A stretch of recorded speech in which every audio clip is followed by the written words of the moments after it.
Coldness. That was the first thing Ciara felt as consciousness crept back into her mind, like morning mist over a frozen lake.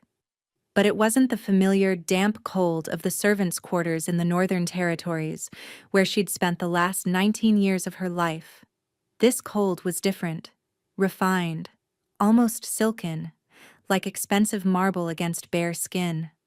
Her fingers trembled as they explored the surface beneath her. Sheets? But impossibly soft. Nothing like the rough-spun fabric she'd mended countless times in the Omega orphanage. The scent that filled her nostrils was wrong, too. Instead of ash and cheap tallow candles, she breathed in something that reminded her of thunderstorms and ancient forests, mixed with a masculine warmth that made her Omega instincts purr dangerously. Where was she?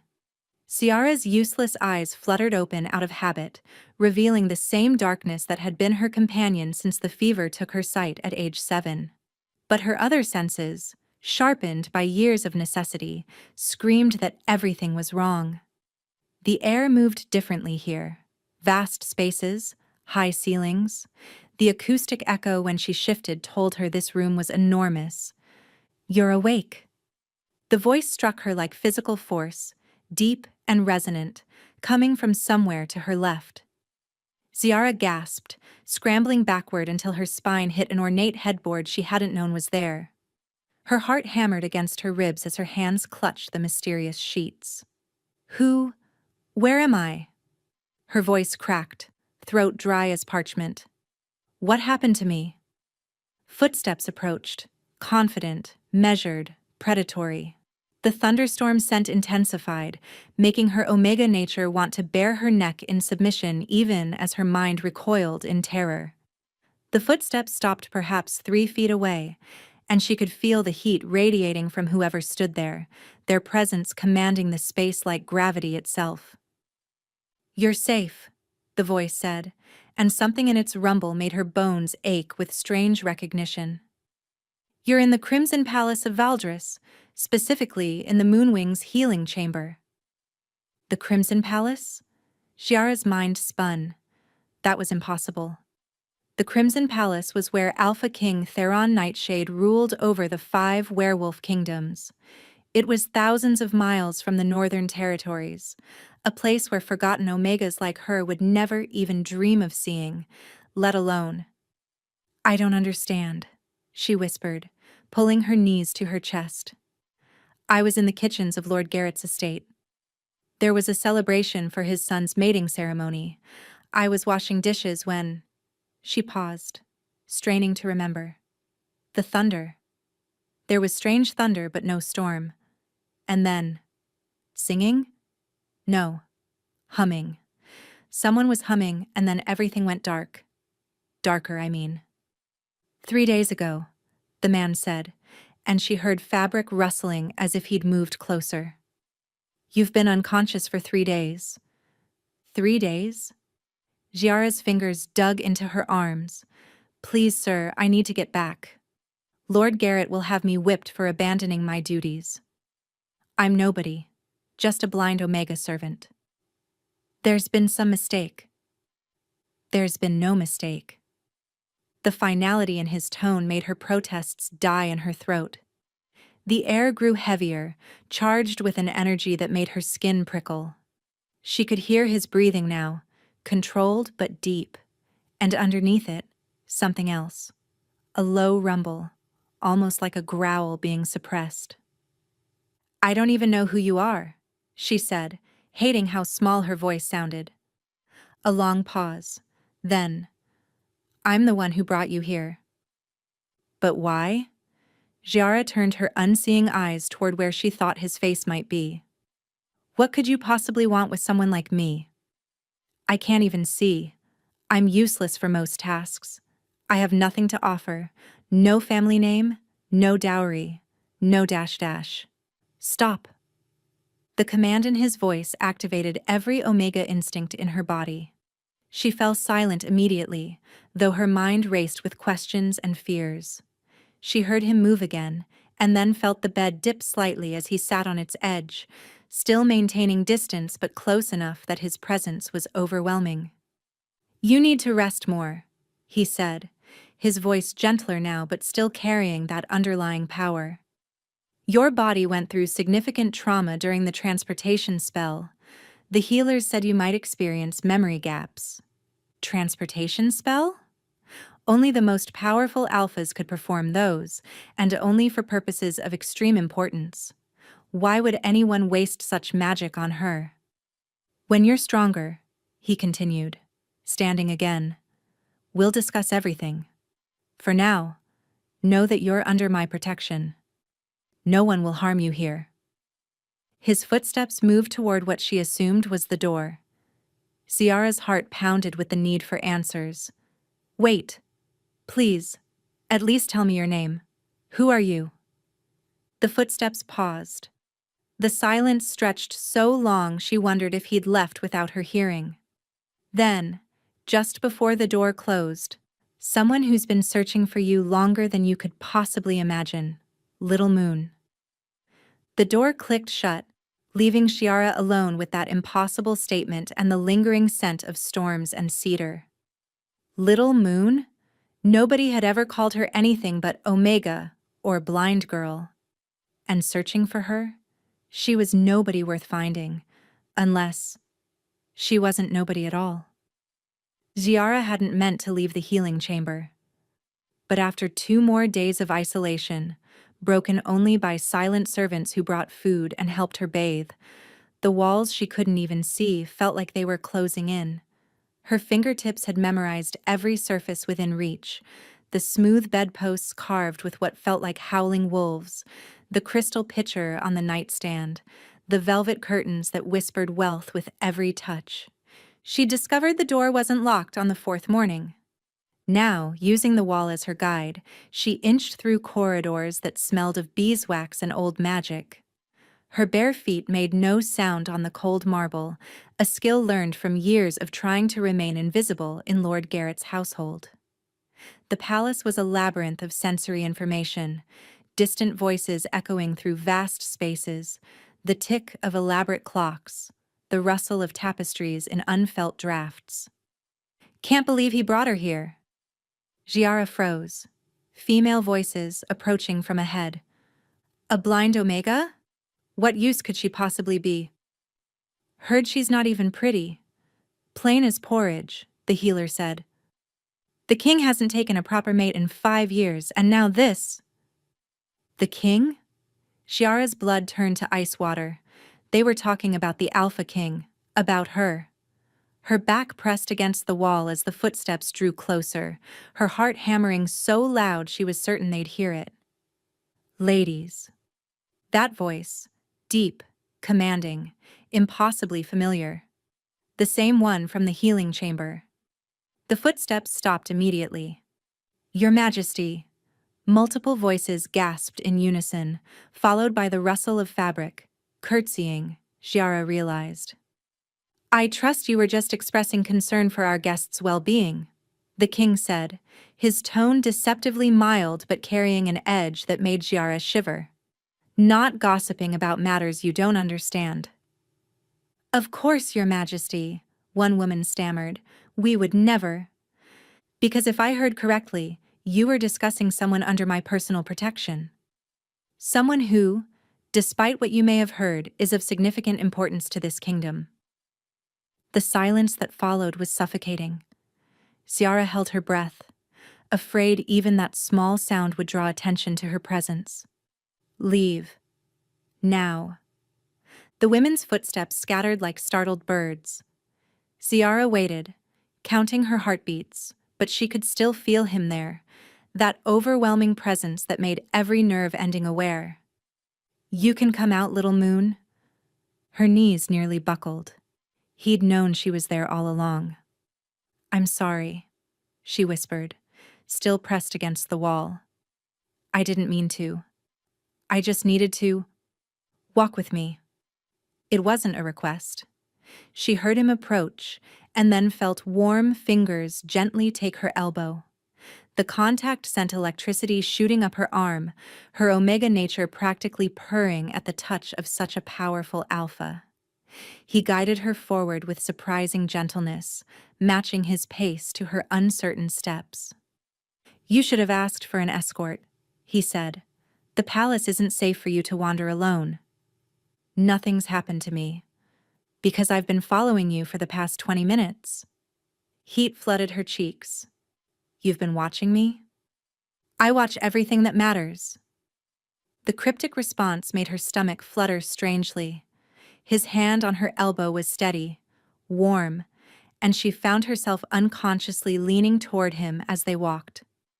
He smelled even better up close, like cedar smoke and rain-soaked earth, mixed with something uniquely him that made her want to bury her face in his chest. The thought horrified her. She'd never had such reactions to an alpha before. "Those women," she ventured carefully, "they said you're the king. Does that frighten you?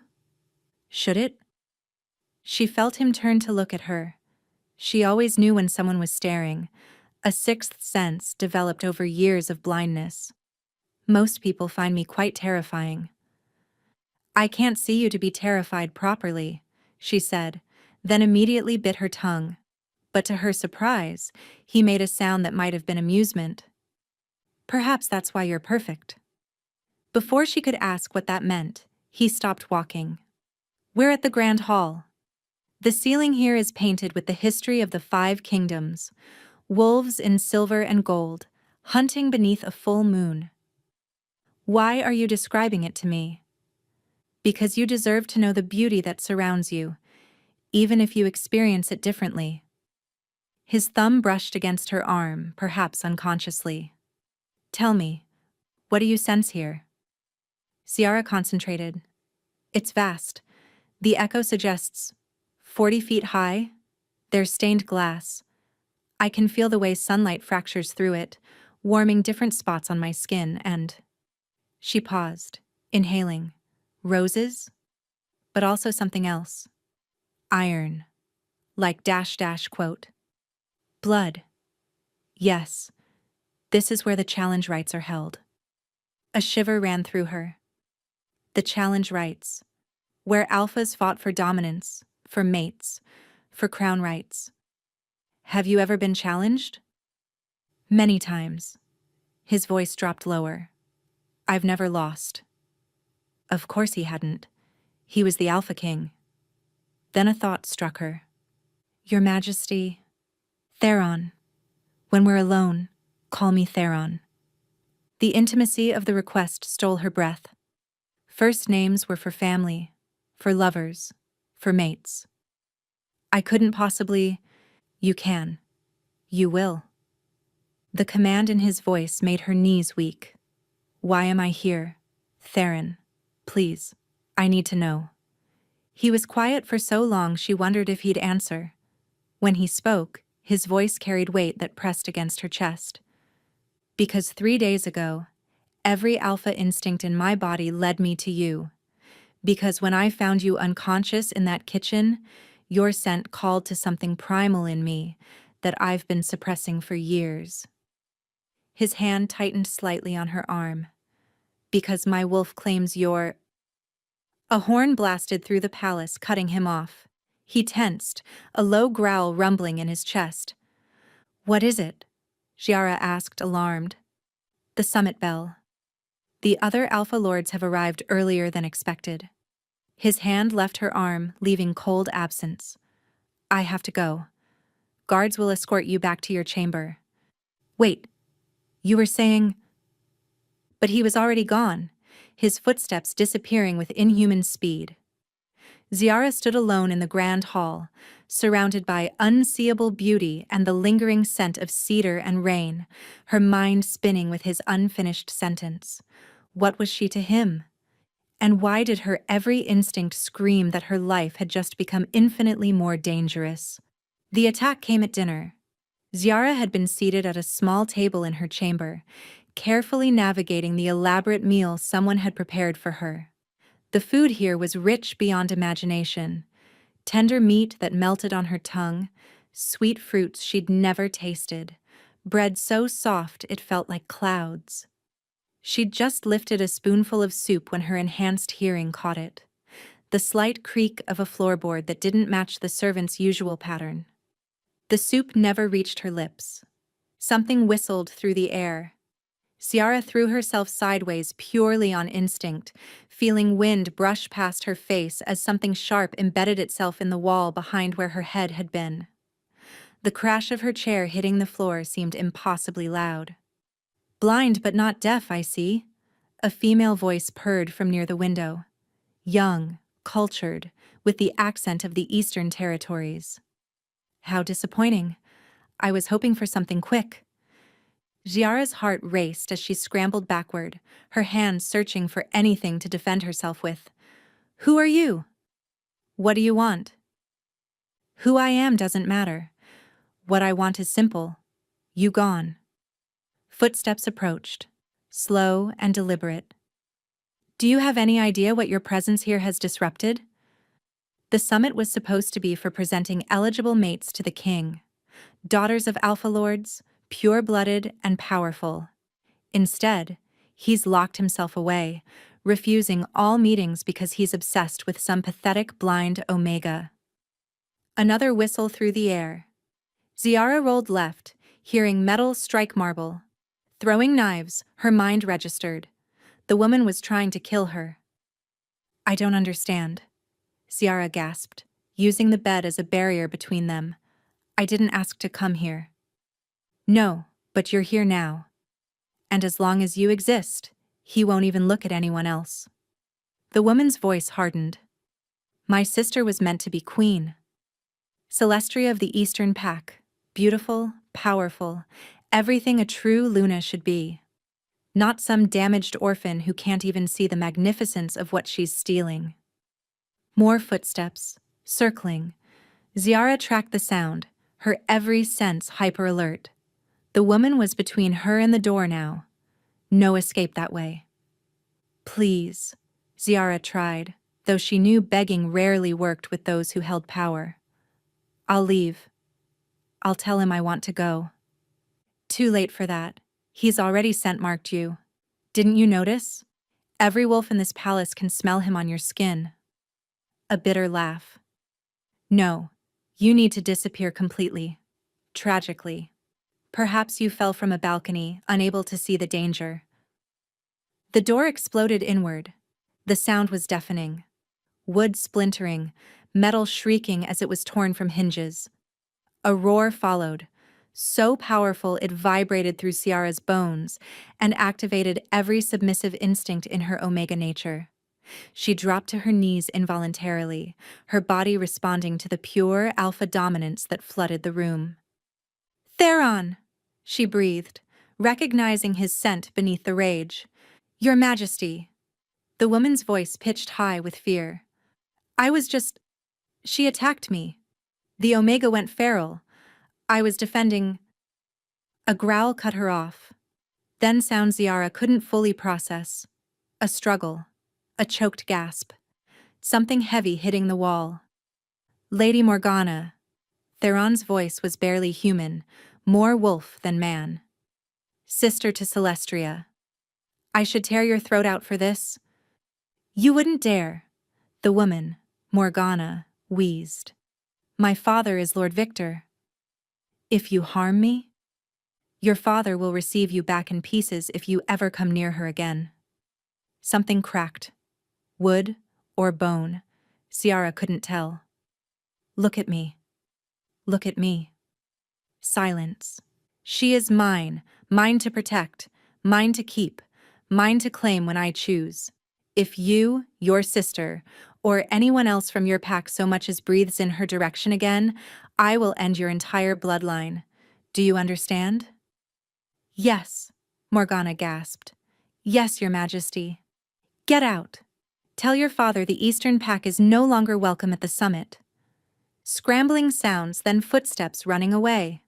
Ciara remained frozen on her knees, trembling as she felt Theron's attention turn to her. His breathing was harsh, animal-like, and when he approached, she could feel the barely leashed violence radiating from him. "Are you hurt?" His hands cupped her face, tilting it up. His touch was gentle despite the rage she could still feel thrumming through him. Ziara, answer me. No, she whispered. She threw knives, but they missed. A snarl rumbled from his chest. His thumb brushed across her cheek, and she realized she was crying. When had that started? You're shaking. You said, her voice cracked. You said I'm yours. Scent marked. What does that mean? His hand stilled on her face. She felt him lean closer, his forehead nearly touching hers. This close, his scent was overwhelming. Possession and protection mixed with something else, something that made her omega nature sing. It means my wolf has chosen you. It means every alpha in 5 kingdoms knows you're under my claim. His voice dropped to a whisper. It means you're my mate, little moon. You've always been my mate. The word hit her like physical force. Mate. True mates were legend, prophecy, 1 in a million bonds that could never be broken. And he was saying she, a blind orphan Omega, was his?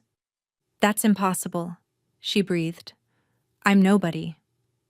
I'm broken. I can't even see. You see what matters?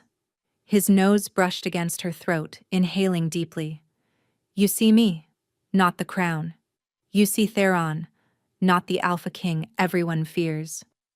His lips barely grazed her pulse point, making her gasp. My wolf knew you the moment I scented you in that kitchen. Mine, it said. Finally, mine.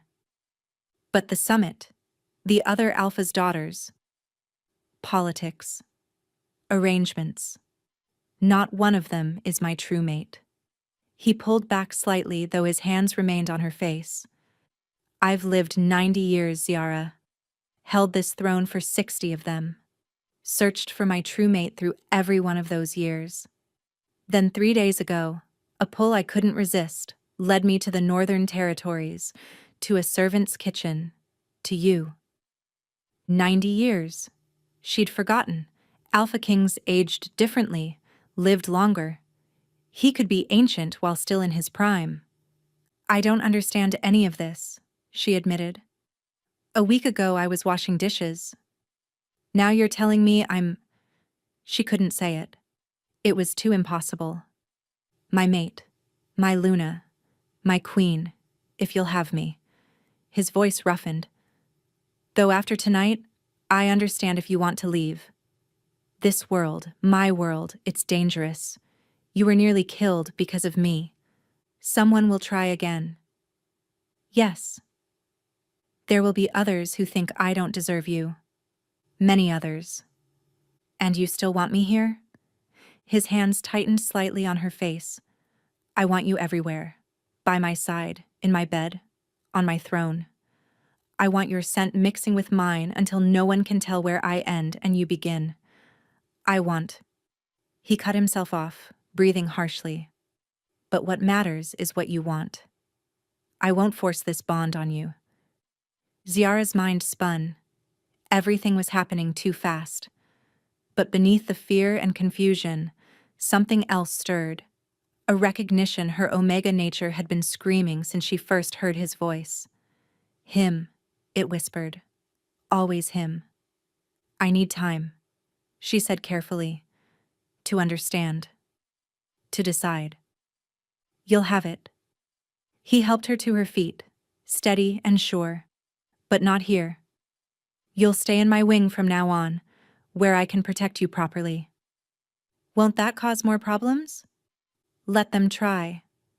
The dark promise in his voice made her shiver. Not with fear, but with something else entirely. Anyone who challenges my claim on you will learn why I've held this throne for 60 years. As he led her from the ruined room, Ziara wondered what she'd become entangled in. A mate bond with the Alpha King himself. It was the stuff of fairy tales. But fairy tales, she'd learned, usually came with blood. The Alpha King's private wing was a world apart from the healing chamber. Ziara discovered this through careful exploration, her fingers mapping out spaces that seemed designed for giants. The sitting room alone was vast. She could tell by how her footsteps echoed differently in each corner, but it was the sense that overwhelmed her most. Everything here smelled of Theron, as if his very essence had seeped into the stones. "The blue one brings out your eyes," a cheerful voice said from the doorway.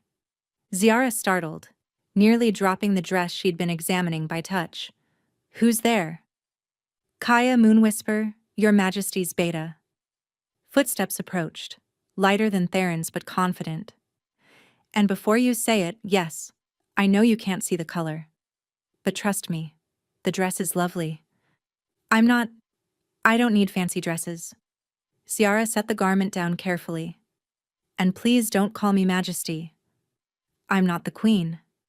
"Not yet," Kaya said, and Ciara could hear the smile in her voice. "But you will be. The king hasn't been this alive in decades. We've all noticed." "You've known him long?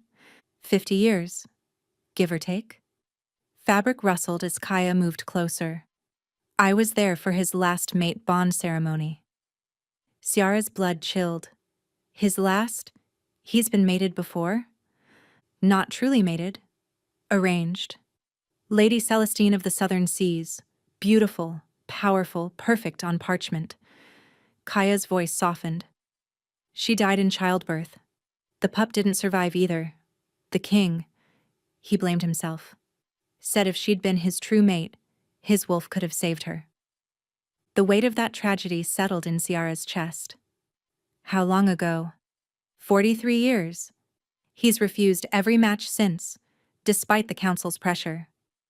Until you. But I'm different. Yes. That's the point." Kaya touched Ziara's shoulder gently. "The summit starts in an hour. The king wants you there." "What?" "Number. I don't know protocol. I can't see who I'm talking to. I'll embarrass him." "You'll be perfect."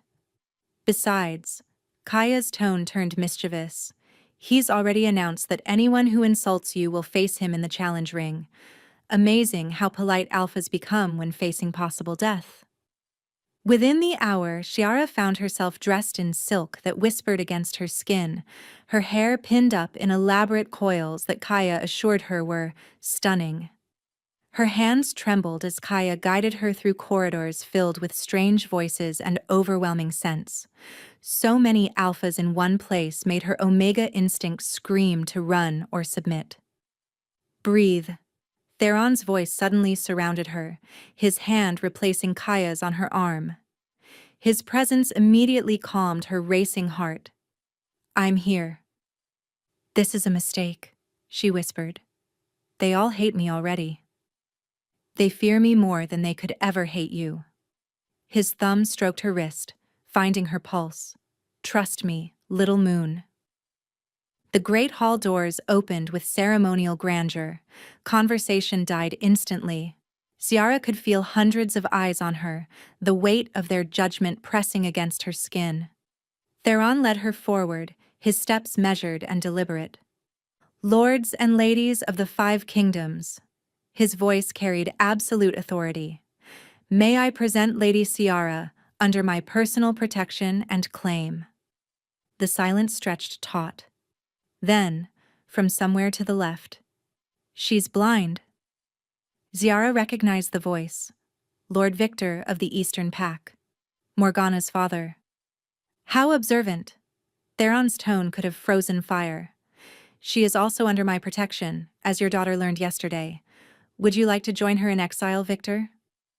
"I merely question," Victor continued, "bold or foolish, how a blind Omega could fulfill the duties of Luna Queen. The position requires. What I say, it requires." Theron's hand tightened on Ciara's arm. "Or are you challenging my authority?" Movement around the room, wolves shifting nervously. Challenging the Alpha King was a death sentence. "Furthermore," Theron continued, his voice carrying dark amusement, "Lady Ciara's blindness has given her something none of you possess, the ability to see truth without the distraction of appearances. Shall we test that?" Before anyone could respond, he guided Giara forward. Lord Garrett of the Northern Territories. You're here. Interesting, considering you reported her dead to avoid questions about her disappearance. Giara stiffened. Lord Garrett, her former master, was here? Your Majesty. Garrett's voice oozed false submission. The girl was a servant, property of my house. You took her without compensation. Property? Theron's growl made the windows rattle. She bears scars from your household's care. Would you like to explain those? Discipline was necessary. Ziara, Theron said softly. Tell them what you sense from Lord Garrett right now. She hesitated, then concentrated. Her heightened senses, sharpened by years of survival, picked up what others might miss. He's afraid, she said quietly. His heart is racing. I can hear it. He keeps shifting his weight, probably looking for exits. And she inhaled carefully. He smells wrong. Like decay? Something rotten beneath expensive perfume. Gasps echoed through the hall. Blood magic, Theron announced coldly. Garrett has been practicing forbidden arts. The corruption clings to him like a second skin. Only someone unburdened by sight could detect it so clearly. She's lying, Garrett sputtered. Are you calling my mate a liar? The word mate rippled through the crowd like wildfire. Ziara heard multiple sharp intakes of breath, whispered exclamations, one glass shattering. Guards, Theron commanded. Arrest Lord Garrett for blood magic practices. Search his estate. I suspect you'll find interesting things in his cellars. Sounds of struggle, Garrett's protests fading as he was dragged away. The hall remained deathly silent. Anyone else wish to question Lady Ciara's worth? Theron asked mildly. No one spoke. Excellent. Then let the summit feast begin. As conversation slowly resumed around them, Theron leaned close to Ciara's ear. You did perfectly. You used me to make a point. I protected you while eliminating a threat. Garrett's been suspected of dark practices for years. Your testimony just confirmed it. His breath warmed her neck. Are you angry? She considered. No, but next time, warn me. Next time. She could hear his smile. You're planning to stay then? Before she could answer, a new scent approached. Female, aggressive, dripping with barely concealed hostility. Your Majesty, the woman purred. Surely your guest would be more comfortable elsewhere while we discuss kingdom business. Lady Celestria, Theron's voice could have cut glass. Your sister's already in exile. Would you like to join her? I simply thought the Omega might be overwhelmed. All these alphas, the politics, the complexity of ruling, it must be so difficult for someone of her background to comprehend. Giara's temper, usually carefully controlled, sparked. You're right, she said sweetly. It is overwhelming. For instance, I'm overwhelmed by your perfume, trying to mask the scent of wolfsbane you're carrying. Poison is so complex for someone of my simple background to comprehend. Dead silence. Then Theron laughed. Actually laughed. Rich and genuinely amused. Search her. More gasps. The rustle of guards moving. A brief struggle. Wolfsbane extract, Your Majesty, a guard confirmed. Hidden in her ring. Twice in 2 days, Theron mused. The Eastern Pack seems determined to test me. Celestria, you're banished. Your father's lands are forfeit. The Eastern Pack is dissolved. You can't, Celestria shrieked. I just did. His voice dropped to lethal temperatures. Anyone else harboring poison or ill intent toward my mate has 30 seconds to leave before I stop being merciful. The exodus was immediate. At least a dozen sets of footsteps rushing for the exits. Theron waited until the doors closed. Let this be clear to all who remain. Ziara is mine. My mate, my chosen, my equal. Accept it or leave. Those are your only options. His hand found hers, fingers interlacing. Come. We have a feast to attend. As he led her deeper into the hall, Ciara realized she'd just passed some kind of test. But bigger challenges were coming. She could feel it in the tension that still filled the air, in the whispers that followed their steps. The summit had only just begun. Ziara couldn't sleep. The feast had ended hours ago, but her mind kept replaying every moment. Every whispered insult she'd pretended not to hear. Every accidental bump from passing nobles. Every barely veiled threat. Her chambers in Theron's wing were luxurious beyond imagination, but they felt like a silk-lined cage. She needed air, space, silence. Wrapping herself in a robe, she carefully made her way to what Kaya had described as a balcony. The night air hit her face like a blessing, cool and clean, carrying the scent of night-blooming jasmine from the gardens below. She could hear the palace settling for the night, distant footsteps of guards, the whisper of wind through stone corridors, and something else. Music. It was faint, barely there, but her enhanced hearing caught it. A melody played on what sounded like a violin, hauntingly beautiful and desperately sad. Without thinking, she followed the sound, her bare feet silent on cold stone. The music led her up a narrow staircase she hadn't known existed, spiraling upward until she emerged onto what felt like a tower roof. The music stopped.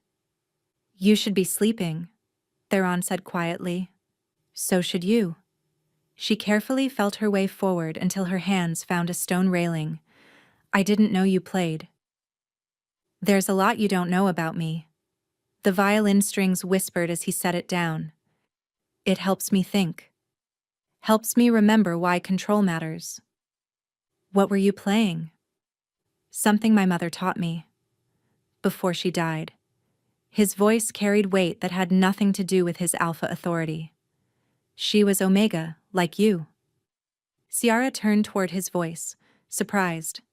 "An Omega? But that would mean that my father mated below his station?"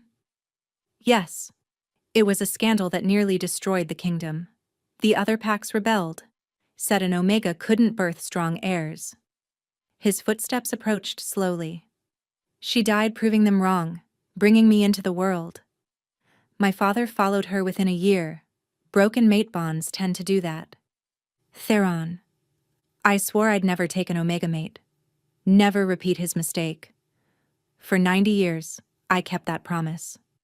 His warmth suddenly surrounded her as he moved behind her, not quite touching but close enough that she could feel him. "Then I scented you in that kitchen, and every promise I'd ever made turned to ash." "Why?" The question came out as barely a whisper. "What makes me different?" "Everything." His hand settled on the railing on either side of hers, caging her gently. "The way you don't cower, despite being surrounded by predators. The way you stood up to Celestria when she could have killed you. The way you see through lies that fool everyone else." His breath stirred her hair. "The way you're not afraid of me." "I am afraid of you." "No." His nose brushed her neck, inhaling deeply. "Your heart's racing, but not from fear."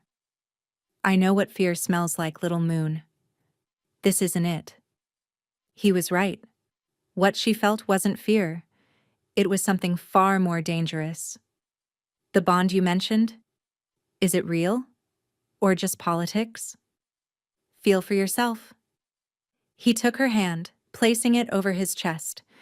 His heartbeat thundered under her palm, strong and steady but fast, too fast for a resting alpha. "Since the moment I scented you, my wolf has been clawing at my control. Every instinct screams to claim you, to mark you so thoroughly that no one could ever question who you belong to." His voice roughened. "But you're not ready. You don't trust me yet." "How can I trust what I don't understand?" "Then let me show you." His hand covered hers, and something extraordinary happened. Energy pulsed between them, electric, alive, ancient. It raced through her veins like liquid starlight, and for one impossible moment she could see, not with her eyes, but with something deeper. She saw threads of light connecting them, silver and gold intertwined, stretching back through time and forward into infinity. She saw herself through his eyes, not the plain, broken servant she'd always believed herself to be, but something luminous, something precious. She gasped, jerking back, and the vision shattered. What was that? The mate bond. His voice was strained, as if the sharing had cost him. What every mated pair feels, but stronger. True mates are one soul in two bodies. That's why I knew you before I met you. Why my wolf recognized you instantly.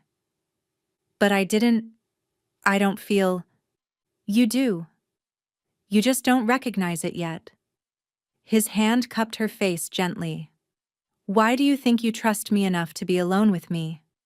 Why your omega nature doesn't fear my alpha?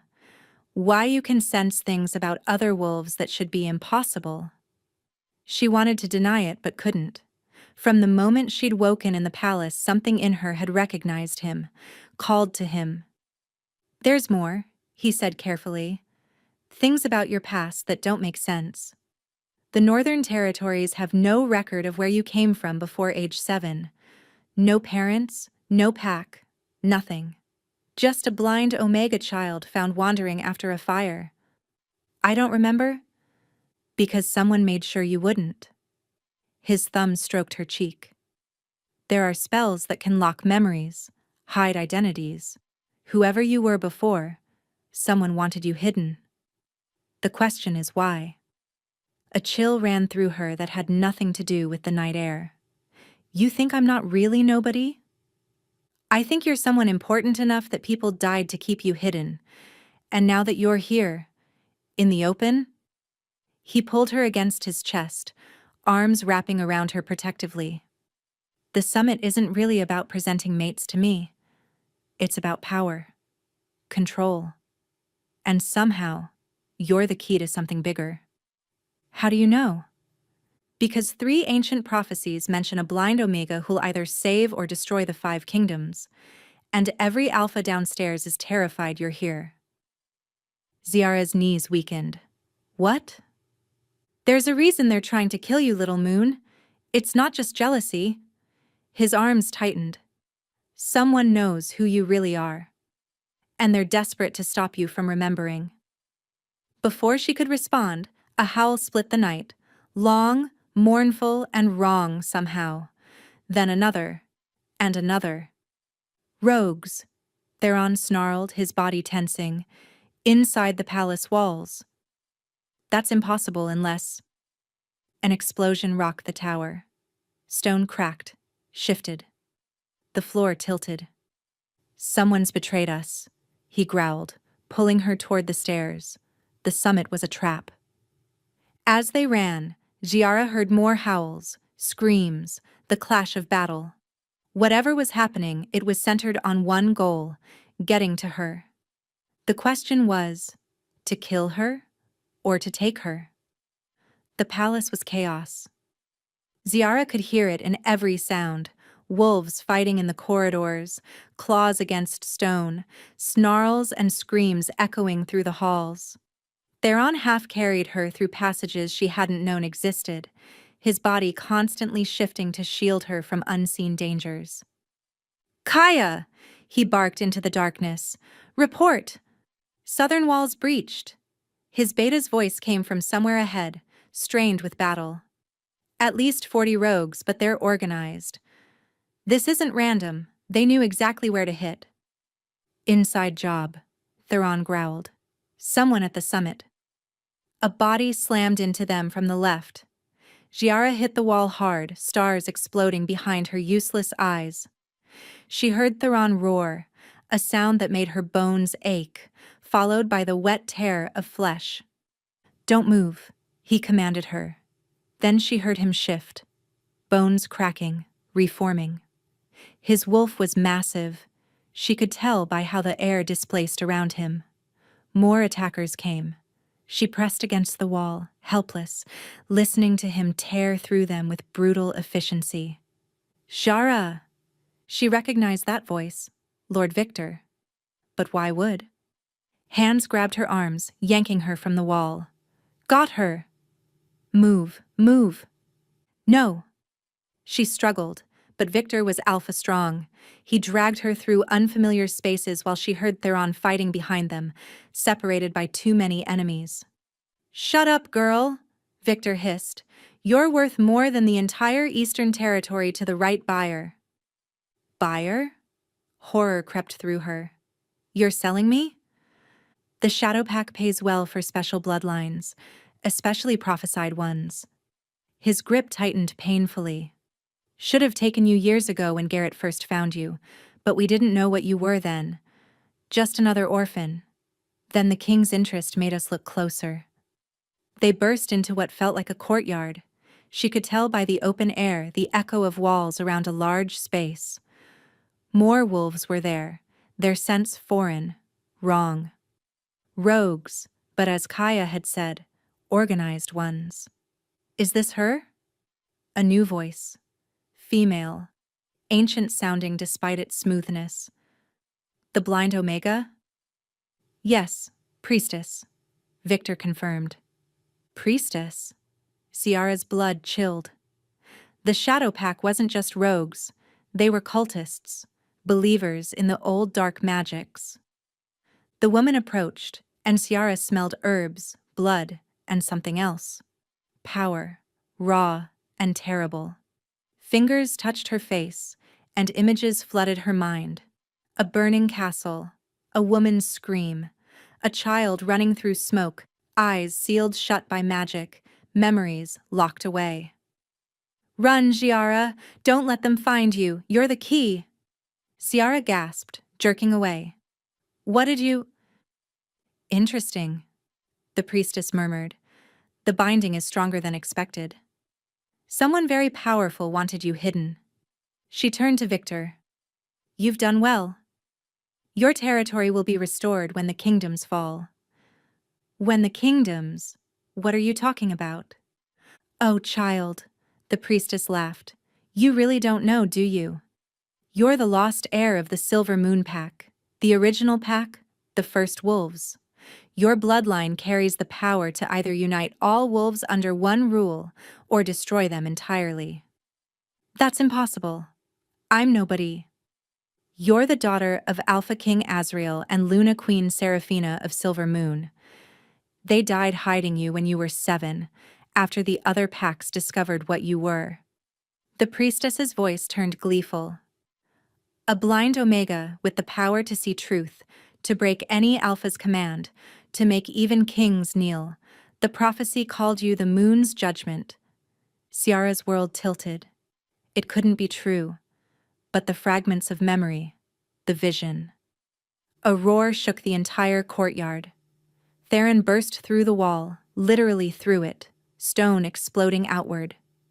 His wolf form was massive, black as midnight with eyes like burning gold. Behind him came Kaya and the palace guards, cutting through rogues. Let her go. His voice in wolf form was distorted but understandable, carrying alpha command that made everyone except Ciara buckle. But the priestess laughed. You can't command me, young king. I walked these lands before your grandfather was born. She pulled something from her robes, a blade that smelled of moon silver and old blood. And you can't protect what's already ours. She moved faster than should be possible, the blade arcing toward Ciara's throat. Time slowed. Ciara felt something deep inside her crack open, a door she hadn't known existed. Power flooded through her, ancient and vast, turning her blood to liquid moonlight. Without thinking, she spoke a single word. Stop. Everything froze. Every wolf. Every person. Even the wind itself. Only Ciara could move, standing in a world-turned statue. She could feel them all. Every heartbeat, every thought, every intention. The priestess's blade hung an inch from her throat. This was what they feared. This was why they'd hidden her. She was nobody's victim. She was judgment itself. But the power was too much. Blood ran from her nose as the force of holding everyone threatened to tear her apart. She had seconds. Maybe less. "Theron," she whispered, and released only him from her hold. He didn't hesitate, lunging forward and tearing the priestess's throat out in one motion. As the ancient wolf died, her hold on the others broke. The courtyard erupted back into motion, but the rogues were already fleeing, terrified by what they'd witnessed. Ziara collapsed, the power retreating back behind whatever door it had emerged from. But she could feel it now, waiting, vast, terrible. Theron shifted back to human form, catching her before she hit the ground. "Ziara, what did you... how?" "I remember," she whispered, tasting blood. "I remember the fire, the screams, my mother's last words." Tears ran down her cheeks. "I remember who I am. It doesn't matter." "It does." She gripped his arm weakly. "The priestess was wrong about one thing. I'm not meant to unite or destroy." She coughed, more blood. "I'm meant to choose who does. And every pack in existence will go to war to control that choice." Around them, the surviving nobles of the summit stood frozen, having witnessed her display of power.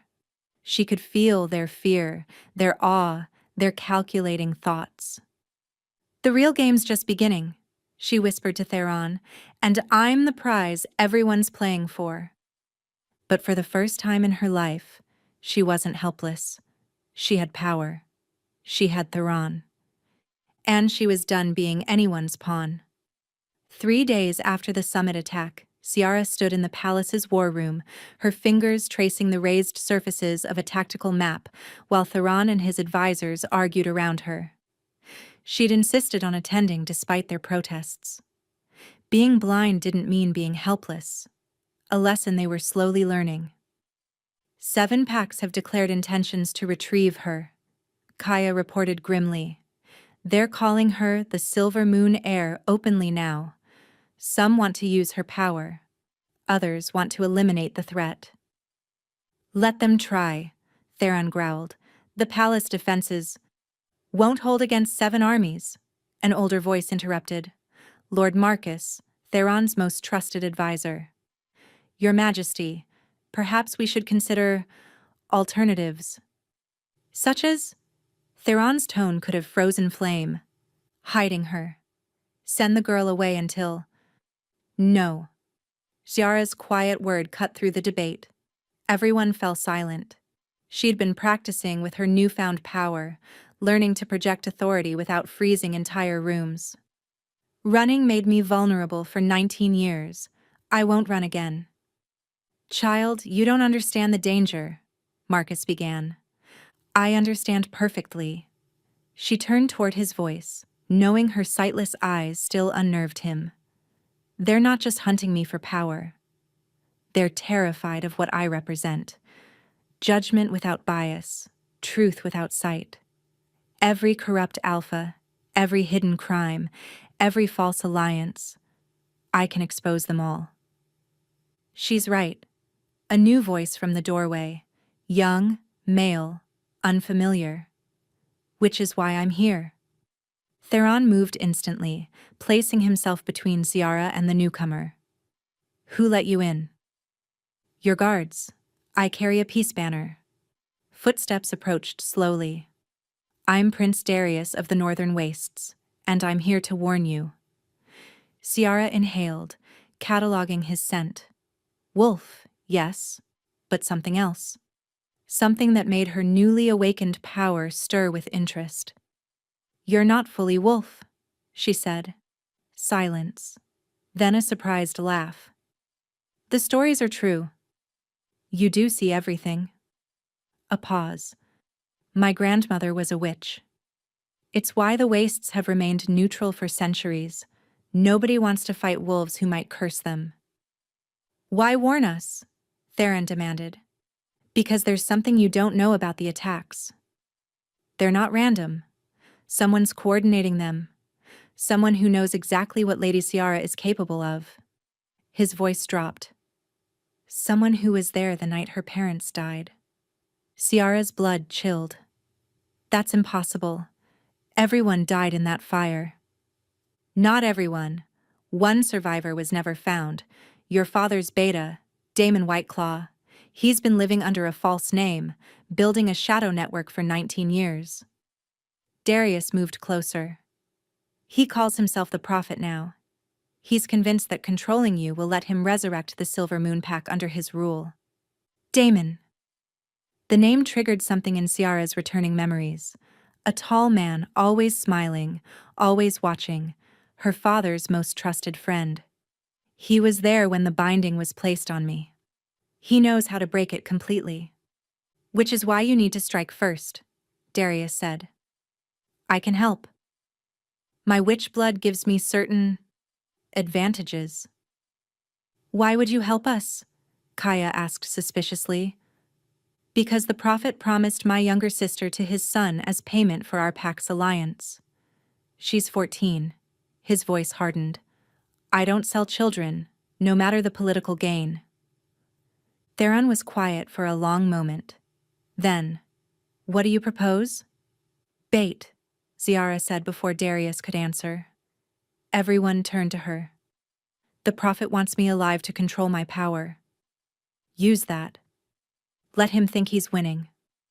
Absolutely not, Theron snarled. It's not your choice. She stepped away from his protective reach. I spent 19 years being protected by hiding, and it nearly got me killed anyway. This time, I choose to fight. The blood moon is in 6 days, Darius added. It's when the Prophet plans to perform the ritual to fully break her binding and bind her to his will instead. If we control the when and where, we control the battle, Kaya finished. I won't use her as bait, Theron insisted. Ciara moved toward him, finding his face with her hands. You're not using me. I'm choosing this. There's a difference. She felt him lean into her touch. Trust me, the way I'm learning to trust you. A long pause. Then his hands covered hers. If we do this, we do it my way. Guards, preparations, contingencies. Whatever you need, she agreed. But there's something else. The power inside me, it's growing. Every day I feel it expanding, wanting to break free. What if the Prophet's right? What if breaking the binding completely will make you the most powerful wolf in existence? He pulled her closer. Then I'll stand beside you when it happens. Whatever you become, you're still mine. And if I become something terrible, then I'll help you carry that burden. That's what mates do. From across the room, Marcus cleared his throat. Your Majesty, if I may, the girl's power isn't the only thing growing. The mate bond between you strengthens her abilities. It's why she could break the priestess's hold. She was channeling your strength along with her own. Which means, Darius added thoughtfully, if you completed the bond before the blood moon? No, Theron said flatly. The marking ceremony is sacred. I won't rush it for tactical advantage. But Ciara heard what he wasn't saying. Marking her would make her a target for any wolf who wanted to challenge his claim. It would also bind their life forces together. If she died, he would follow within days. We should prepare, she said, changing the subject. If the Prophet has been planning for 19 years, he won't be easy to fool. Leave the Prophet to me, Darius said. I'll send word that the Northern Wastes are reconsidering his offer. It'll buy us time and inside information. And if he discovers your deception, then you'll have one less political rival to worry about. His tone was light, but Ciara heard the steel beneath. Some things are worth the risk. As the meeting continued, plans forming around her, Ciara felt the weight of approaching destiny. The blood moon would bring answers, or destruction. But at least this time, she wouldn't face it alone. Through the window, a wolf howled in the distance, then another, and another. The hunt had begun, and every wolf in 5 kingdoms was choosing sides. "They're coming," she whispered to Theron. His hand found hers, squeezing gently. "Let them come. They'll learn what happens when they threaten what's mine." But Giara heard the unspoken fear in his voice. He was one wolf, no matter how powerful, and the world was full of enemies now. The blood moon couldn't come fast enough. The night of the blood moon arrived wrapped in unnatural fog that even Ciara could sense. Thick, oppressive, smelling of dark magic and old graves. She stood in her chambers, letting Kaya help her into ceremonial armor that felt strange against her skin. "The prophet took the bait," Darius reported from the doorway. "His forces are moving toward the skeleton grove as planned. About 60 wolves, plus something else. Creatures that smell wrong." "Flesh weavers." Theron spat the word like poison. "Wolves corrupted by shadow magic. They feel no pain, no fear." "How do you kill them?" Ciara asked, testing the movement of her armor. "You don't. You dismember them and burn the pieces."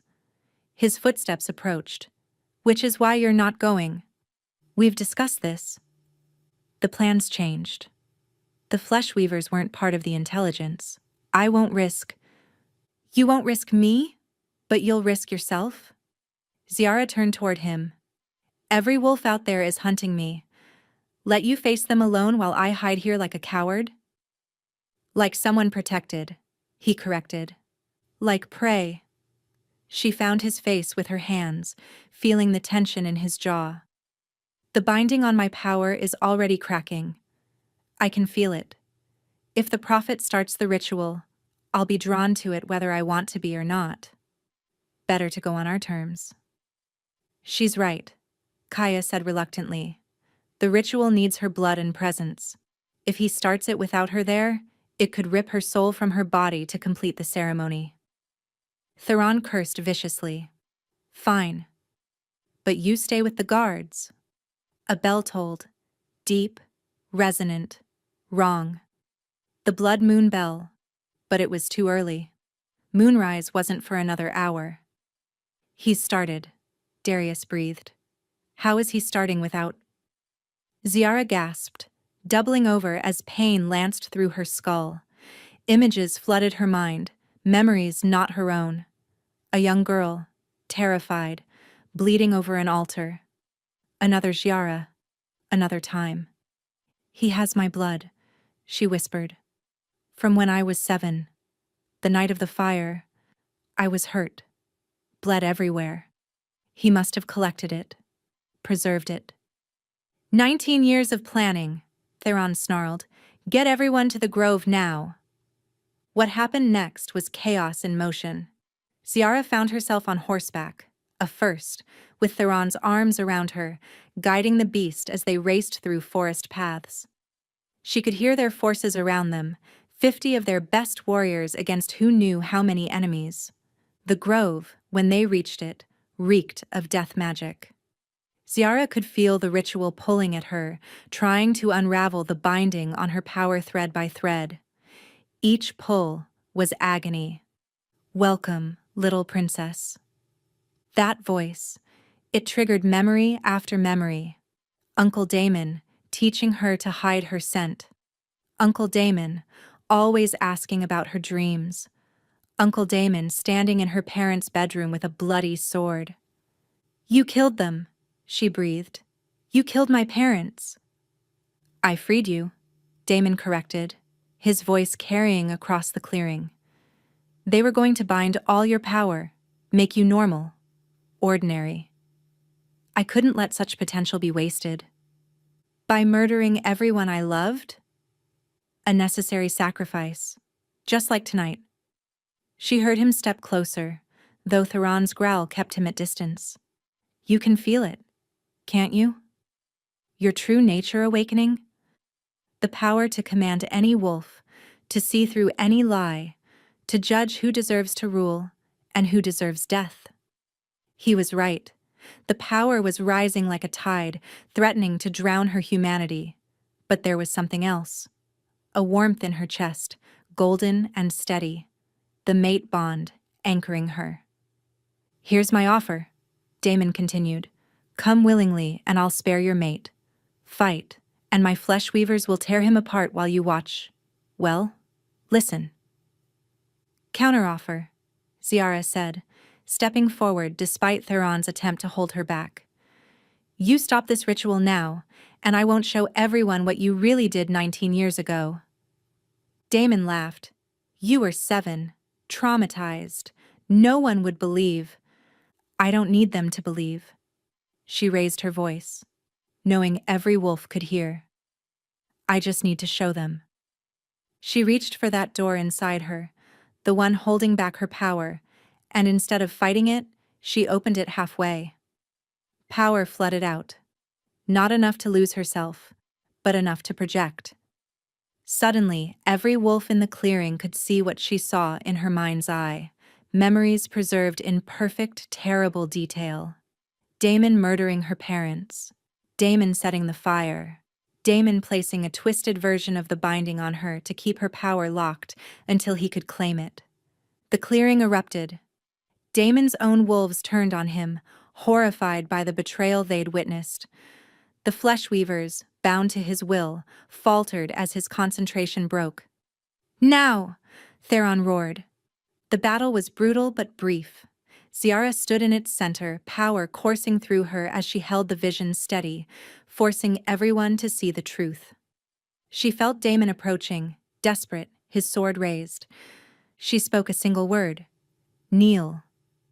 Every wolf in the clearing dropped, unable to resist the command of the silver moon heir at the height of the blood moon. Only Theron remained standing. Her power recognized him as equal, mate, partner. Damon fought the command, blood running from his nose with the effort. "You can't." "I am Shiara Silvermoon, daughter of the murdered king and queen, heir to the first pack." Her voice carried ancient authority. "And I judge you guilty." She didn't need to move. The power did it for her, Damon's own sword turning in his hand, piercing his heart with the same blow he'd used on her father. As he fell, the ritual shattered. The binding on her power didn't break. It dissolved, no longer needed. She was free, whole, herself, and terrifyingly powerful. The wolves remained kneeling, waiting for her command. She could rule them all, make them her army, reshape the 5 kingdoms however she wished. Instead, she said, "Rise, choose your own paths. I am not your ruler." "But you could be," someone whispered. "Yes," she agreed. "I could be. That's why I choose not to be." As the wolves dispersed, Theron pulled her against him. "That was incredibly stupid, and incredibly brave." "I learned from the best." She leaned into his warmth. "It's not over, is it?" "No. Every pack now knows exactly what you can do. Some will fear you, others will worship you, many will want to use you. And you? I just want to love you." He pressed his lips to her forehead. "If you'll let me." Before she could respond, Darius approached, his scent tainted with blood. "We have a problem." The ritual did something else. It sent out a call. Every ancient bloodline felt it. "Meaning?" Theron demanded. "The old ones are waking up. Wolves that have slept for centuries. And they're all coming here." Ciara felt a chill that had nothing to do with the night air. The blood moon hung above them, red as fresh blood, and she could swear she heard howling from impossible distances, songs of power and hunger and ancient claims. "How many?" she asked. "All of them," Darius whispered. "Every legendary alpha in our history, and they all want the Silver Moon heir." The great hall had been transformed into a court of legends. Ciara could feel their presence, 12 ancient alphas, each radiating power that made the air itself bend.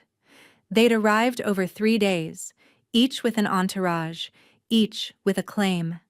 The oldest wolves in existence, awakened by her unleashed power, come to see if the prophecies were true. Alpha Fenris Stormclaw, Kaya whispered in her ear, describing each one. Led the first pack wars. They say he's killed 1,000 wolves with his bare hands. Alpha Lysandra Moonwhisper, the only wolf to master witch magic. Alpha Grimnar Ironheart, who supposedly made a deal with death itself to live forever. And they all wanted her.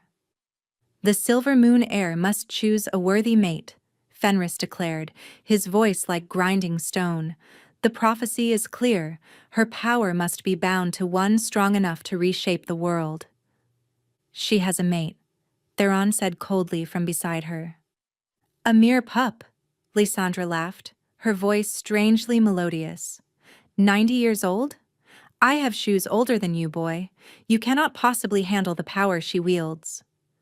Watch me, Theron growled. Actually, Grimnar interrupted, let's do exactly that. Trial by combat. Any who wish to claim the heir must prove their worth. Ziara felt Theron tense. She's not a prize to be won. No, Fenris agreed. She's a weapon to be wielded. And weapons belong in strong hands. Stop. Ciara's quiet word carried her power, making every alpha freeze. She stood, letting her unseeing eyes sweep the room. You speak of prophecy. Tell me, what does it actually say? Silence. Then Lysandra spoke. The blind heir of Silver Moon shall choose the one who will unite or destroy. Her judgment will reshape the world. Her judgment, Ziara repeated. Her choice, not yours. She stepped forward. You come here, to my mate's home, and demand I abandon him for one of you? Based on what? Your age? Your legends? Your power? Based on necessity, Grimnar said. Your power unbound could destroy everything. It needs an anchor strong enough. I have an anchor. She moved toward Theron, finding him by scent and warmth. You think strength is measured in years lived or battles won? You're wrong. Her hand found his chest, feeling his heartbeat. Strength is choosing love over power, protection over domination, partnership over control. Pretty words, Fenris scoffed, but the world needs more than sentiment. Does it? Ciara turned back to them. Let me tell you what I see when I look at you, not with eyes, but with the sight my power grants. Fenris, you're hollow inside, having killed so much of yourself to become weapon that you've forgotten how to be wolf. Lysandra, your magic has corrupted you, turning your soul into something neither witch nor wolf. And Grimnar. She paused. You're already dead, aren't you? A walking corpse animated by will alone. Gasps echoed through the hall. You ancient ones came here not because you want me, but because you're afraid. Afraid that your time is ending, that a new age is beginning, one where power isn't everything. She raised her voice. Well, you're right. It is ending. Now. You cannot dismiss us, Fenris snarled. We have rights. You have nothing. Her power unfurled fully, filling the room with silver light that even she could sense. I am the heir of Silver Moon. I am the judgment prophesied, and I choose Theron Nightshade as my mate, my equal, my future. Then prove it, Lysandra challenged. If he's worthy, let him mark you here now, before witnesses. Show us this bond you claim is stronger than ancient power. It was a trap, and everyone knew it. Public marking was intimate, sacred, dangerous. If the bond wasn't true, it would kill them both. Ziara, Theron whispered, you don't have to. Yes, I do. She turned to him, hands finding his face. I've been afraid my whole life. Afraid of my blindness, my weakness, my differences. then afraid of my power, my heritage, my destiny. I'm done being afraid. She felt him lean into her touch. If we do this, we change everything. She smiled. Isn't that what we were meant to do? His hands framed her face, thumbs stroking her cheeks. You could have anyone. Ancient alphas, legendary warriors, wolves who could give you the world. I don't want the world. I want you. She pulled him closer. The wolf who plays violin when he's sad. Who followed a blind Omega for 20 minutes to make sure she was safe. Who chose to protect instead of possess. The ancient ones won't accept this easily. Then they'll learn. She bared her neck. Mark me. Show them all that love is stronger than legend. His lips found her throat, and she felt his fangs extend. Around them, the ancient ones growled, some moving forward as if to stop them. Anyone interferes, Ziara said, her power making it a command, and I'll aid you all to dust where you stand. They froze. Then Theron bit down, and Ziara's world exploded. The mate bond snapped into place with physical force, connecting them on levels she hadn't known existed. She could feel everything, his thoughts, his emotions, his wolf's fierce joy. But more than that, she could see through his eyes. For the first time in 12 years, she could see. The great hall was magnificent, all gold and crystal and tapestries. The ancient ones were terrifying in their power, but also pathetic in their age. And Theron was beautiful. Dark hair, silver eyes, a face carved by moonlight and shadow. He was looking at her with such love it took her breath away. I can see, she whispered, tears streaming down her face. Theron, I can see you. He pulled her close and she realized she was glowing, literally glowing with silver light. Their combined power filled the room, making even the ancient ones step back. Impossible, Fenris breathed. No, Lysandra said quietly, prophesied. The blind heir who gains sight through love's bond, the joining that births a new age. She knelt. We were wrong. Forgive us. One by one the ancient ones knelt. Not to her, but to them, the mated pair whose bond pulsed with enough power to reshape the world. Rise, Ziara said gently. Return to your territories. Tell everyone what you've witnessed. The age of taking by force is over. The age of choosing with heart begins now. As the ancient ones filed out, humbled and strangely hopeful, Theron held her close. You can really see? He asked. Through your eyes, yes. When I want to. She smiled. It's a gift I never expected. The bond will change you in other ways too. You might gain my strength, my speed, and you'll gain my sight, my ability to see truth. She kissed him softly. We're equals now in every way. My queen, he murmured against her lips. My king, she replied. Outside the blood moon set, giving way to dawn. A new day, a new age, a new beginning. But Ciara sensed this was far from over. Power like theirs would always attract challenge. At least now, she wouldn't face them alone. The coronation should have been perfect. 3 weeks had passed since the marking, and Ciara had grown into her newfound abilities with startling speed. She could shift between her own blindness and seeing through Theron's eyes at will, could sense lies from across a room, could command wolves with a whisper. The 5 kingdoms had accepted her as queen, or so everyone believed. Now, standing before the gathered packs in coronation regalia, she could actually see through Theron's eyes. Ciara sensed the wrongness in the air. Something was coming. Do you feel it? She whispered to Theron as they approached the twin thrones. Yes. Stay alert. The ceremony began with the traditional words, spoken by Marcus as the eldest advisor. But as he raised the Luna crown, An ancient circlet of moonstone and silver. Ziara heard it. The slight change in his heartbeat. "Marcus," she said quietly. "How long?" He paused, the crown trembling in his hands. "My queen?" "How long have you been working against us?" The hall erupted in shocked whispers. Theron moved to stand, but Ziara touched his arm, keeping him seated. "Since before you arrived," Marcus admitted, his facade crumbling. "I couldn't let an Omega rule. It goes against everything, every tradition." "Every prejudice," Ziara corrected.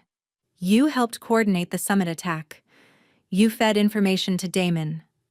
The bloodlines must be kept pure. Strong alphas, not broken Omegas who... Who what? Who see truth? Who judge fairly?" She stood, letting her power fill her voice. "Show them, Marcus. Show everyone what you've done." Her power compelled him, and suddenly his crimes poured from his lips. Every betrayal, every murder, every Omega he'd had killed to preserve the bloodline. The hall listened in horror as decades of sins were revealed. "But that's not why you're really here," Ziara continued. "You're the distraction. While everyone watches you, your allies move on the northern border. A secret army to take the throne by force if the coronation succeeded." "How could you know?" "Because I can see everything now." She turned to address the hall. "There are 14 traitors among you, each one believing Omegas are lesser, that my rule will weaken us. Stand now and accept judgment, or be revealed by force." For a moment, no one moved. Then, one by one, wolves stood, some defiant, others ashamed. 14, exactly as she'd said. "You have a choice," Ziara announced. "Exile with your lives, or challenge me for the right to stay." "You're blind," one snarled. "You can't fight." Ziara moved faster than sight, her new abilities singing through her blood. The challenger didn't even see her coming before she had him on his knees, her hand at his throat. "I was blind," she corrected. "Now I see everything. Your moves before you make them, your fears, your weaknesses." She released him.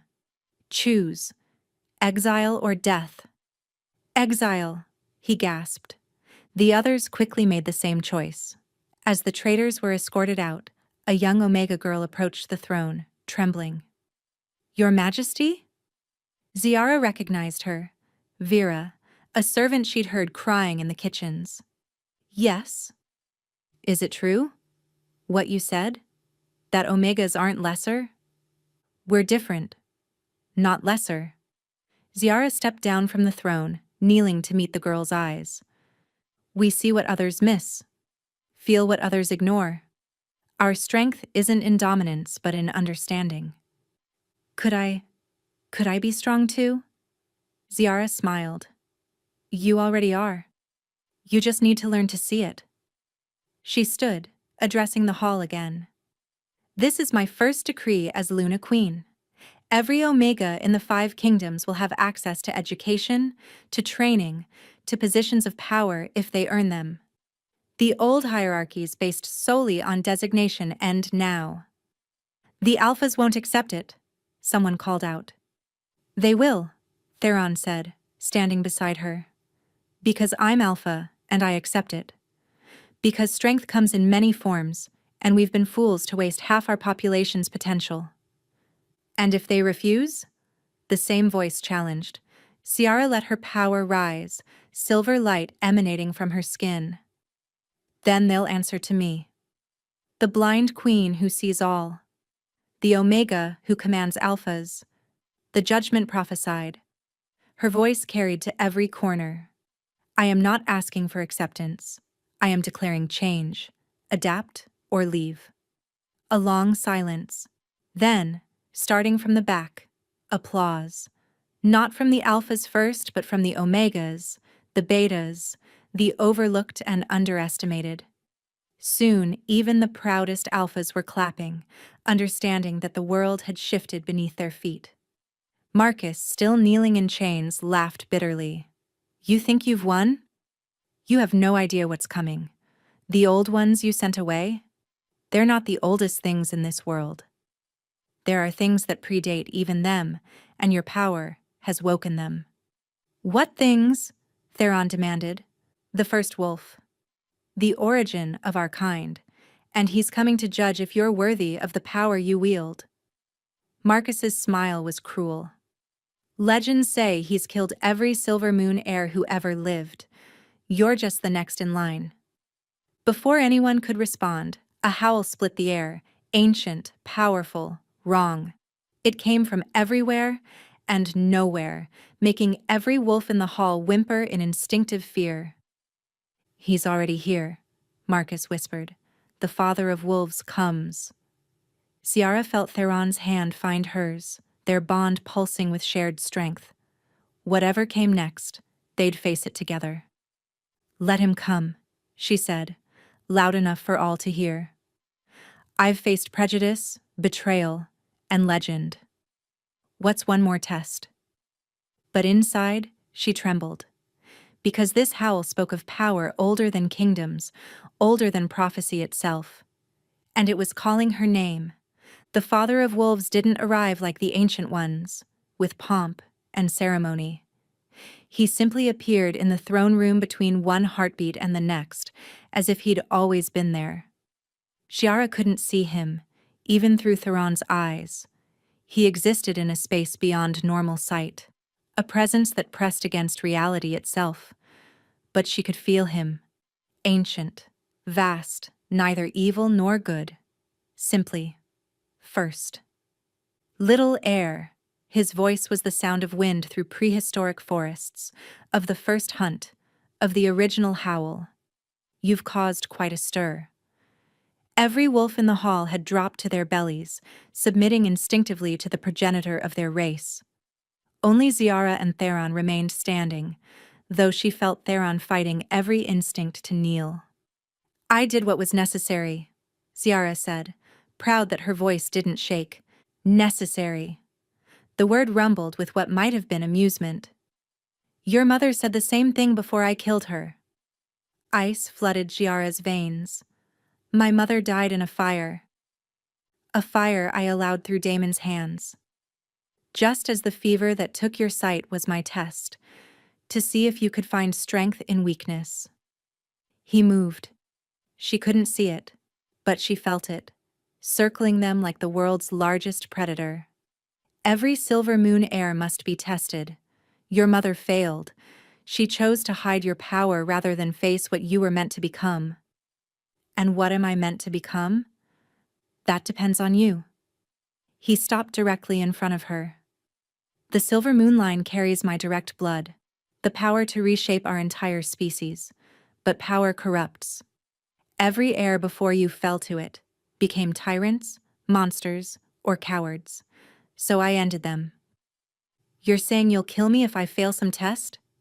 I'm saying you're already being tested. His presence shifted. You've changed our world in weeks. Elevated omegas, humbled ancient alphas, revealed truth wherever you go. But the real test isn't what you do with power, it's what you do without it. Before Ciara could ask what he meant, pain lanced through her skull. She gasped, falling to her knees as something fundamental tore inside her. The mate bond snapped like a broken string. Her newfound sight vanished. The well of power inside her dried up. She was blind again, powerless, alone. Ciara. Theron's voice, but distant, muffled, as if through thick glass. She can't hear you, the father said. I've severed her from everything, her power, her mate, her wolf. She's human now, mortal, fragile. His voice dropped. This is the test. Will you still choose to lead without power to enforce your will? Will your mate still want you when you're truly nothing special? Will the kingdoms accept a fully human queen? Ciara stayed on her knees, the familiar darkness complete around her. She was 7 again, newly blind, terrified, and alone. everything she'd gained, gone. "Give it back," Theron snarled, and she heard violence in his voice. "No," Ciara said quietly. She stood on shaking legs, orientating herself by memory. "This is my test. You'll die. A human can't survive in our world. Then I die." She turned toward where she thought the father stood. "But I won't beg. I won't abandon what I've started. Omega or human, powerful or powerless, I am Ciara Silvermoon. I am Theron's mate. I am queen." Her voice strengthened. "And I don't need power to lead with truth." Silence stretched. Then footsteps, many of them. The wolves who'd been prostrate were standing, moving, surrounding her. Her heartbeat spiked, expecting attack. Instead, one by one, they spoke. "You are our queen," Vera's young voice first. "Power or no power." "You freed us from lies," another Omega said. "We follow you, not your abilities." "You gave us hope," a Beta added. "That's worth more than any supernatural gift." Even the Alphas spoke, those she'd humbled, those she'd challenged. "You showed us strength isn't dominance. We follow that wisdom." And finally Theron, his hand finding hers. "You are my mate. Wolf, human, or anything in between. Forever." The father laughed, a sound like the earth itself expressing joy. "Finally," he said, "a silver moon heir who understands. Power isn't what makes a ruler. Choices, and others choosing to follow, that's the only authority that matters." The pain returned, but different. Warm, rebuilding rather than tearing. Her power flooded back, but changed. Not commanding or forceful, but inviting. The mate bond reformed, stronger for having been broken. Her sight returned, not just through Theron's eyes, but her own. She could see. Actually see, with her own eyes, for the first time since childhood. The throne room was glorious, filled with wolves of every designation staring at her in awe. Theron was beside her, tears streaming down his beautiful face. And the father. The father looked like every wolf and no wolf, constantly shifting, ancient beyond measure but somehow kind. "Your gift," he said simply. "The blind queen who gained true sight, not through power, but through wisdom. Rule well, little heir. The age of truth has begun." He vanished as suddenly as he'd appeared, leaving only a whisper. "Oh, and congratulations on the pup you carry. The first of a new generation." Ciara's hand flew to her stomach. "Pregnant?" She turned to Theron, seeing his shocked joy, feeling it through their bond. Around them, the wolves erupted in celebration. The Luna Queen had passed the final test. The prophecies were complete. A new age had truly begun. "I can see you," she whispered to Theron, touching his face with wonder. "Really see you." "And I see you," he replied, pulling her close. "My blind queen who sees everything. My Omega who rules alphas. My mate who chose love over power. My alpha who chose partnership over dominance," she replied. "My king who kneels to no one but chooses to stand beside me." As they kissed, crowned and accepted, Ciara thought about the journey, from a blind Omega servant to a queen who could see truth itself. It should have been impossible. But then again, the most powerful magic had always been choice, and she'd chosen love, truth, and change. The 5 kingdoms would never be the same, and in her womb, the future grew. A child born of prophecy fulfilled, of love chosen over power, of a new world where strength had been redefined. The blind Omega who awoke in the Alpha King's palace had become so much more than anyone imagined. She'd become exactly who she was meant to be. Ciara stood on the palace balcony, her hand resting on her swollen belly, watching the sunset with eyes that still marveled at the gift of sight. Below, the academy grounds bustled with activity. Omegas training alongside alphas, old hierarchies crumbling daily. The Northern Pack just sent their third Omega for advanced leadership training, Theron said, joining her.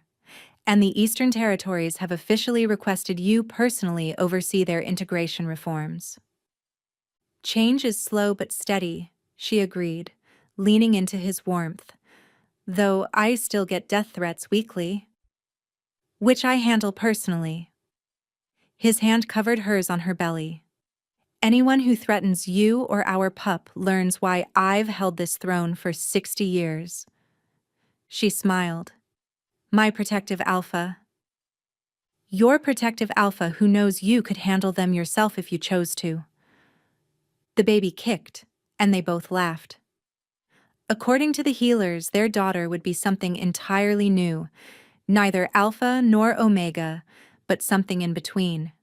A bridge between designations, a living symbol of the new world they were building. Do you regret it? Theron asked softly. The simple life you might have had? Giara turned to him, seeing the man who'd saved her, challenged her, loved her without condition. I was never meant for simple, she said. I was meant for this. For you. For her. She touched her belly. For all of it. As the sun set, painting the sky in shades of gold and crimson, Giara thought about the blind Omega who'd woken confused and terrified in this very palace. That girl could never have imagined this ending, queen, mother, revolutionary, beloved. But then again, the best stories were always the ones you never saw coming, and hers was just beginning.